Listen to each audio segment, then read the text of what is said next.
কি অবস্থা অ্যাডমিশন শিক্ষার্থীরা, কেমন আছো তোমরা?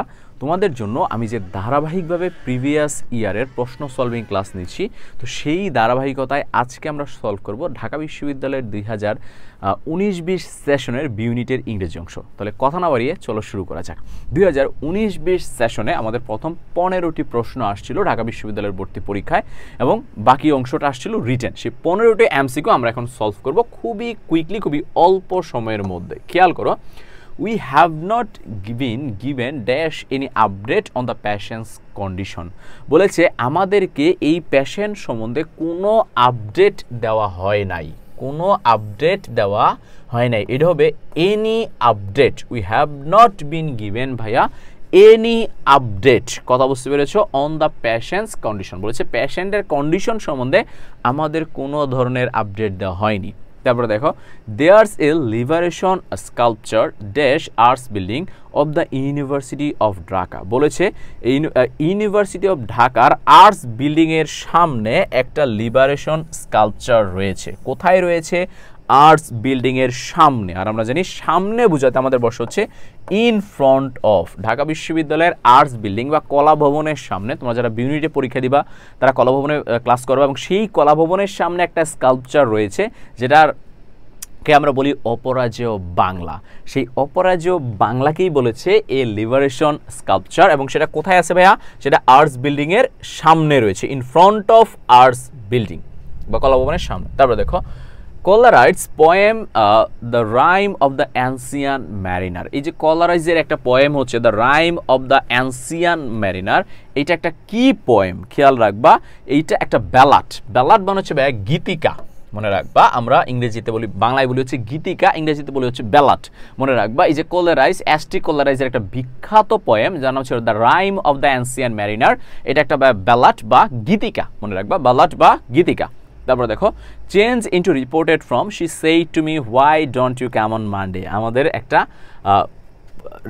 রিপোর্টেড চেঞ্জ করতে বলেছে বা ন্যারেশন করতে বলেছে। খেয়াল করো, শি সেইড টু মি, একটা আমাদের একটা প্রশ্ন করেছে why don't you come on Monday.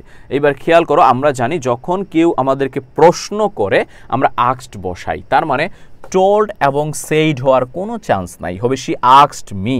এবার খেয়াল করো, সি নাম্বারে আছে she asked me why I did not go on Monday, আর she asked me not to go on that day. দেখো, শি আস্কড মি এর পরে এই অংশটাতে নট টু দিয়ে শুরু হয়েছে। যখন আমাদের নট টু দিয়ে সেন্টেন্স শুরু হয় তখন আমরা নট টু দিয়ে শুরু করেছি ইম্পারেটিভ ন্যারেশনে। মনে রাখবা, ইম্পারেটিভ সেন্টেন্সের ন্যারেশনে আমরা নট টু দিয়ে শুরু করি। যেহেতু এইটা আমাদের ইম্পারেটিভ না, এটা আমাদের ইন্টারোগেটিভ, তার মানে নট টু হবে না ভাইয়া। আনসার হবে she asked me why I did not go on Monday. খেয়াল করবা, did not go on Monday, don't থেকে পাস্ট হয়ে কি হয়ে গেছে ভাইয়া? Did not. তারপর দেখো, দ্য ওয়ার্ড ইমানসিপেশন মিনস। মনে রাখবা, ইমানসিপেশনের সঠিক বাংলা অর্থ হচ্ছে ভাইয়া মুক্তি। মনে রাখবা, ইমানসিপেশন মানে হচ্ছে ভাইয়া মুক্তি। খেয়াল করো, আর এই যে ইমানসিপেশনের সিনোনিম বা মুক্তির সিনোনিম এখানে ভাইয়া কোনটা হইতে পারে? একমাত্র ফ্রিডমই হইতে পারে, কারণ ফ্রিডম মানে কি? স্বাধীনতা। মুক্তি মানেও স্বাধীনতা ভাইয়া, ফ্রিডম মানেও কি ভাইয়া? স্বাধীনতা। তারপর দেখো, choose the sentence with the correct punctuation. বলেছে এইখানে কোন সেন্টেন্সটার মধ্যে সঠিকভাবে পাংচুয়েশন বা জ্যোতিচিহ্ন ব্যবহার করা হয়েছে। খেয়াল করো, my aunt who lives in Sylhet is a doctor. Okay, হতে পারে। বি নাম্বার আছে মাই আন্ট। মনে রাখবা, আমরা যখন রিলেটিভ প্রনাউন ব্যবহার করি তার আগে কমা থাকতে পারে না, কমা থাকতে পারে না, কমা থাকতে পারে না। তার মানে আমাদের সঠিক আনসার হবে হচ্ছে A, my aunt who lives in Sylhet is a doctor. তাহলে মাথায় রাখবা, রিলেটিভ প্রনাউনের আগে যখন আমরা নাউন বসাই সেই নাউনের পরে ভাইয়া কমা বসতে পারে না। তারপরে দেখেন, in the sentence the rescuers snatched the children from a perfect storm the bold faced phrase mean. এখানে আসলে ফ্রেজটা ছিল পারফেক্ট স্ট্রম। খেয়াল করেন, এই পারফেক্ট স্ট্রম ফ্রেজের মানে কি ভাইয়া? এই পারফেক্ট স্ট্রম মানে একটা ঝড়, স্ট্রম মানে কি? ঝড়। এইটার ফ্রেজের মানে হচ্ছে দ্য ওর্স্ট সিচুয়েশন, খুবই বাজে সিচুয়েশন, খুবই খারাপ সিচুয়েশন। বলেছে এই রেস্কিউয়ারটা করেছে কি? এই চিলড্রেনটাকে খুব খারাপ একটা সিচুয়েশন থেকে বাঁচিয়ে দিয়েছে। কথা বুঝতে পেরেছো ভাইয়া? তাহলে আমাদের মনে রাখবো যে আমরা পারফেক্ট স্ট্রমের সিনোনিম বা আমাদের এই ফ্রেজের মানে হচ্ছে দ্য ওর্স্ট সিচুয়েশন। তারপর দেখো the poet William Blake has a compared the school boy dash. এটা টেক্সট বইয়ের একটা পয়েম থেকে আসছিল ভাইয়া, যে উইলিয়াম ব্ল্যাক তার কবিতার মধ্যে স্কুল বয়টাকে কম্পেয়ার করেছে কিসের সাথে? সেই স্কুল বয়কে কম্পেয়ার করেছে, খেয়াল রাখবা, একটা কেজ বার্ডের সাথে, মনে রাখবা খাঁচায় থাকা পাখির সাথে। কথা বুঝতে পেরেছ? যে একটা স্কুল বয়ের জীবন বা একটা স্কুলে থাকা একটা বাচ্চার জীবনটা খাঁচায় থাকা পাখির মতো। তাহলে এই যে উইলিয়াম ব্লেক সে কি করেছে, সে এই যে স্কুলে পড়া একটা বাচ্চার জীবনকে খাঁচায় থাকা একটা পাখির সাথে তুলনা করেছে। কোশ্চেন নাম্বার 9-এ জিজ্ঞেস করেছে অরফেয়াসের প্যারেন্টস কারা? বলেছে অরফেয়াস প্যারেন্টস ওয়ার ড্যাশ। এখানে অরফেয়াস হচ্ছে একটা গ্রিক মিথোলজির চরিত্র। এটা তোমাদের আগের যে টেক্সট বুকের সিলেবাস ছিল ওইখানে ছিল।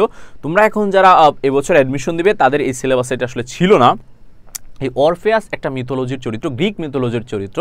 মনে রাখবা তার প্যারেন্টস ছিল হচ্ছে অ্যাপোলো এবং মুসে ক্যালিওপি। কথা বুঝতে পেরেছে? মুস ক্যালিওপি, এই দুজন হচ্ছে অরফেয়াসের প্যারেন্টস।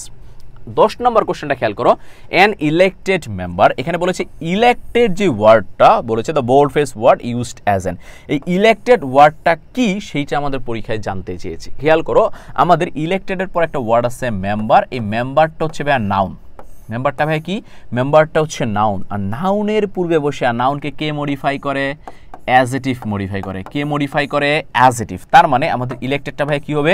ইলেক্টেডটা হবে ভাইয়া অ্যাজেটিভ। মনে রাখবা ইলেক্টেডটা ভাই কি হবে? ইলেক্টেডটা হবে হচ্ছে অ্যাজেটিভ।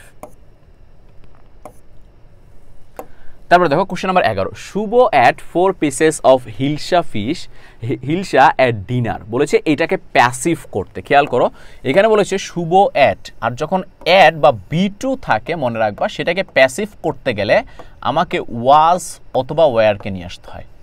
মনে রাখবা ওয়াজ অথবা ওয়্যারকে নিয়ে আসতে হয়, যেটা প্রথমটার মধ্যে আছে, কিন্তু এখানে আবার A4 পিসেস আছে। এটা এক্সট্রা নিয়ে আসছে, এখানে এ বলে কোনো কিছু ছিল না, তো এক্সট্রা জিনিস আমরা নিব না। তারপর দেখো at dinner 4 pieces of hilsa fishes Shubho ate, এটা তো প্যাসিভই হয় নাই, প্যাসিভ হয়েছে সি এবং ডি। এবার সি এবং ডি এর মধ্যে পার্থক্যটা কি? সি এর মধ্যে এট ডিনারটা লাস্টে আছে আর ডি এর মধ্যে এট ডিনারটা প্রথমে আছে। খেয়াল করো তুমি যদি এখানে কোশ্চেনটা দেখো, Shubho at 4 pieces of hilsa fishes, তাহলে এই যে অ্যাট ডিনার পর্যন্ত যে ওয়ার্ডটা আছে এইটুকুকে আমরা বলি অবজেক্ট। এবার আমরা যখন ভয়েসটাকে করি তখন এই অবজেক্ট কি হয়ে যায়? সাবজেক্ট হয়ে যায়, এবং অবজেক্ট যখন সাবজেক্ট হয়ে যাবে তখন অ্যাট ডিনার কি সবার আগে চলে আসবে না?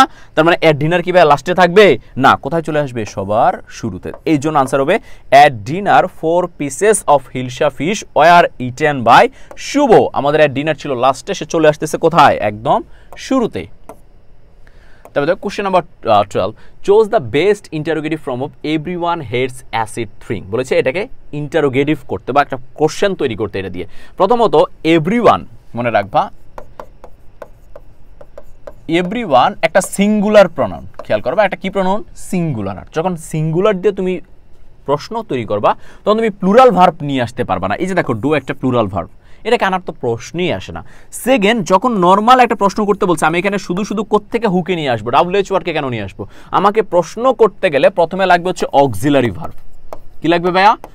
Auxiliary verb. খেয়াল করো এখন এই অক্সিলারি ভার্ব আছে বি নাম্বারে আর এই ডি নাম্বারে আছে হচ্ছে ডাজ। এবার সেন্টেন্সটা লক্ষ্য করো, এভরিওয়ান হেটস, এখানে কোনো ধরনের অক্সিলারি ভার্ব আছে না ভাইয়া? নাই। আর মনে রাখবা অক্সিলারি ভার্ব না থাকলে তখন প্রশ্ন করার ক্ষেত্রে ডু ডাজ ডিডকে নিয়ে আসতে হয়। তার মানে ইজ হবে না, আনসার হবে কি ডাজ। কেন? কারণ আমার সেন্টেন্সে কি নাই? অক্সিলারি ভার্ব নাই। যদি অক্সিলারি ভার্ব থাকতো তখন আমরা প্রশ্ন করতাম অক্সিলারি ভার্ব দিয়ে, যেহেতু নাই তাই আমরা করেছি কি দিয়ে? ডাজ দিয়ে। তারপর দেখো the synonym of the word original. আমরা জানি অরিজিনাল অর্থ হচ্ছে ভাইয়া খাঁটি। খেয়াল করো অরিজিনাল অর্থ হচ্ছে খাঁটি। তাহলে এই খাঁটির সিনোনিম কি হবে? খাঁটির সিনোনিম দেখতেই পাচ্ছ ট্রু, কারণ আমরা জানি ট্রু মানে কি? সত্য বা খাঁটি। খেয়াল করবা ট্রু মানে কি? সত্য বা খাঁটি। তাহলে আমাদের এই যে অরিজিনালের সিনোনিমটা ভাইয়া কি হবে?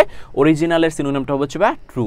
তারপর দেখো the word diaspora is related to. মনে রাখবা ডাইসপোরা মানে হচ্ছে অভিগমন। একটা অঞ্চলের মানুষ যখন একটা অঞ্চল থেকে অন্য অঞ্চলে চলে যায়, সেটা ইচ্ছা করে হোক বা অনিচ্ছাই হোক বা জোর করে তাদেরকে পাঠানো হোক, এটাকে আমরা বলি ডাইসপোরা। এক অঞ্চলের মানুষ অন্য অঞ্চলে চলে যাওয়া। আর এই ডায়াসপোরাটা কানেক্টেড হচ্ছে কার সাথে ভাইয়া? মাইগ্রেশনের সাথে। কারণ আমরা জানি মাইগ্রেশন মানে কি? মাইগ্রেশন মানে হচ্ছে এক অঞ্চলের মানুষ অন্য অঞ্চলে চলে যাওয়া। তাহলে খেয়াল রাখবা যে এক অঞ্চলের মানুষ অন্য অঞ্চলে চলে গেলে তাকে আমরা বলি ডায়াসপোরা, আর সেই ডায়াসপোরার সাথে কানেক্টেড কে ভাইয়া? ডায়াসপোরার সাথে কানেক্টেড হচ্ছে মাইগ্রেশন। তার মানে আমাদের সঠিক আনসার হবে ভাইয়া ডি। এবার দেখো question number 15, choose the correct spelling of from the following. বলেছে এখানে কোনটা সঠিক বানান। খেয়াল করবা আমাদের শব্দটা হচ্ছে অ্যাসিউরেন্স, আর এই অ্যাসিউরেন্সের সঠিক বানান হচ্ছে এ নাম্বারটা। কেন? অ্যাসিউরেন্স বানান করতে গেলে শুধুমাত্র এস এর প্রয়োজন হয় দুইটা, বাকি সব একটা করে। ASSURANCE এইটাকে আমরা বলি হচ্ছে অ্যাসিউরেন্স। কথা বুঝতে পেরেছো? আবার মনে রাখবা অ্যাসিউরেন্স বানান করতে গেলে শুধু এস এর প্রয়োজন হয় দুইটি, আর বাকি সব একটি করে। তারপর দেখো people lauded Mandela's humanity, kindness and dignity. বলেছে এই সেন্টেন্সে যে এই যে লর্ডেড যে ওয়ার্ডটা, এটা ছিল বোল্ড ফেস ওয়ার্ড। এই ওয়ার্ডটার প্রেজেন্ট ফর্ম কি? এটার B1 কি? আমরা জানি লর্ডেডটা হচ্ছে B2, এটার B1টা কি? মনে রাখবা লর্ডেডের B1টা হচ্ছে লর্ড, LAUD। মনে রাখবা লর্ডেডের প্রেজেন্ট ফর্ম বা B1 ফর্ম হচ্ছে লর্ড, আর এই লর্ডের পাস্ট ফর্ম হচ্ছে কি? পাস্ট ফর্ম হচ্ছে লর্ডেড। তাহলে মনে রাখবা এখানে B1 ফর্ম কোনটা? B1 ফর্ম হচ্ছে লর্ড। আচ্ছা, আমাদের এই ছিল আমাদের 16টা কোশ্চেন 2019-20 সেশনের। তো ইনশাল্লাহ যারা প্রথম থেকে ক্লাসটি দেখেছো, আমার মনে হয় যে তোমাদের এই 15-16টা কোশ্চেন নিয়ে আর কোনো কনফিউশন থাকার কথা না। ইনশাল্লাহ তোমরা সজনস ইংলিশ একাডেমি পেজের সাথে কানেক্টেড থাকবে, তাহলে রেগুলারই তোমরা শুধু ঢাকা বিশ্ববিদ্যালয় নয়, অন্যান্য পাবলিক বিশ্ববিদ্যালয়েরও প্রশ্ন সলভিং ক্লাস পেয়ে যাবে। দেখা হবে নেক্সট ক্লাসে।